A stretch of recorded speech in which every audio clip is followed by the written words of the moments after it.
Alright guys, back here at Locals, and this time we got my boy Drew still back out again with Golden Frieza. He got second place, only losing to me. But he's playing a different version than the green nail that's been played normally. And it's also a shout out to Golden Frieza group. Once again, if you haven't checked it out, check it out. I'll probably get Aiden to comment below.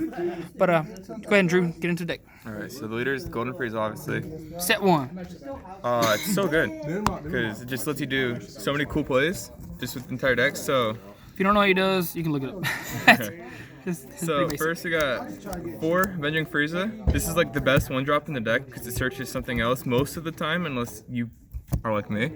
And it gets itself back and it draws a card with the leader. So it's basically a +1 straight up.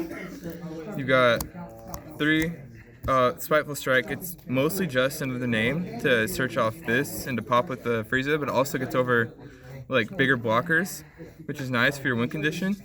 And then you got 2 Biding His Time, which is Goldo.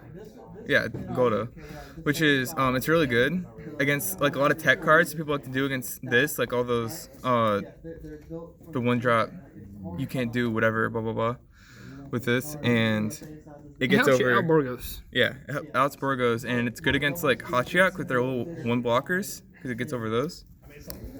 Then you got your Awaken package, which is 4 of this and 4 of this. So in this build, the only cards that are green are this. Yeah, this is your only green card, but it's really good because you can get off Frieza's Call.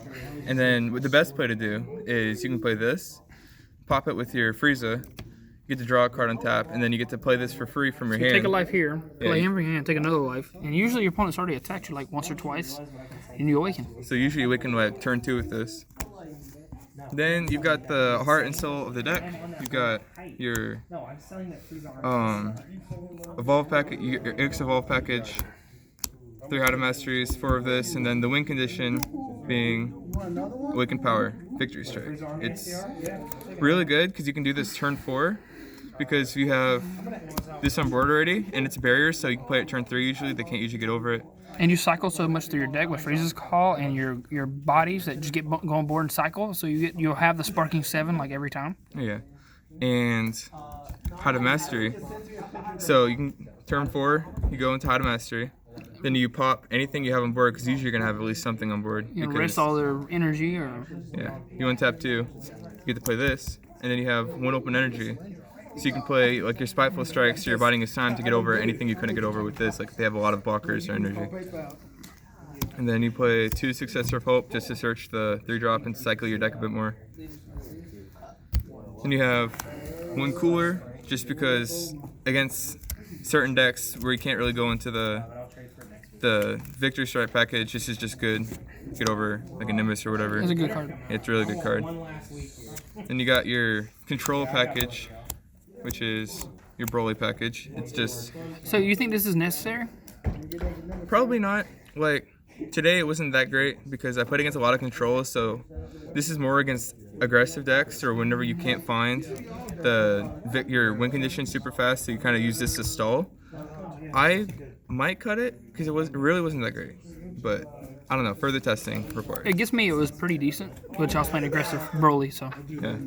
Like, I don't know if I'd play the 7 drop though, because... At least play the 4. You definitely play the 4, because the 4 is really good. But the 7, it's mostly used for like tapping energy, tapping leader, which isn't bad, but at the same time you're tapping an extra 2 yellow and you're discarding cards to the main matchup you want it for, which is aggro.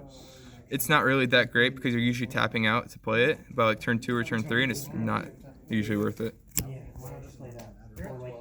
And you got your super combos. Play this over the Shu because it's searchable by the Avenging Frieza. You got your 1 Food, the Dark Banisher. It's just good again in the aggro matchup, or if you have like the big guy up and they combo it out, you can play this next turn. They can't really get over it at that point. It's also just a good finisher in general. You got 4 Frieza's Call. This is probably the best card in the deck because it's what gets you your 2 drop from your deck. It's your emergent teleport. Yeah, it's just nuts. You've got 4 Time Magic and 2 Flying Nimbus. I might cut this to 3 and this to 3 because I felt this is just better in like a lot of the aggressive matchups, which is your hard matchups. This is also just really good. and Nimbus is also just really good. And then you got the one cool bloodless, which is there's a reason it's a 1. It's the second secret rare for the deck. Exactly. Appreciate the deck profile, Drew, and you probably see more videos like him on the Majin booth from way back when. But I appreciate you guys watching once again, and deuces.